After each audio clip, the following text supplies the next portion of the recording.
नमस्कार, माझं नाव रोहन सुरेश मोरे। आज मी अमोल यशवंत मोरे यांच्याकडे गेली 10 ते 12 वर्ष बऱ्याच सर्व्हिसेस घेतो, म्हणजे LICच्या असतील किंवा मेडिक्लेमच्या असतील। तर मला याचा खूप फायदा होतो।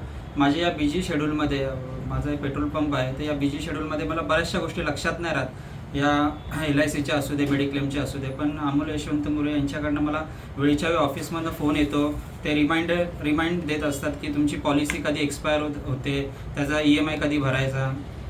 आणि माझं जे स्टार हेल्थची जी पॉलिसी आहे, तर मला एवढा चांगला एक्सपिरियन्स आला की माझ्या पप्पांना जेव्हा अटॅक आलेला आणि तेव्हा त्यांनी जे हेल्प केलं ते मी कधीच विसरू शकत नाही। आणि खरोखर एवढं म्हणजे भारी एक्सपिरियन्स आला ना, तर जबरदस्त एकदम। आणि बाकीच्या पण ज्या पॉलिसी आहेत, तर बऱ्याच वेळेला मला लक्षात राहत नाही, तर त्यांचा वेळच्या वेळी मला फोन येतो आणि बाकी आमचे रिन्युअल्स वगैरे ते करतात। तर अशाच आम्हाला त्यांची मदत होत असते। एवढं बोलून मी माझं भाषण संपवतो। धन्यवाद।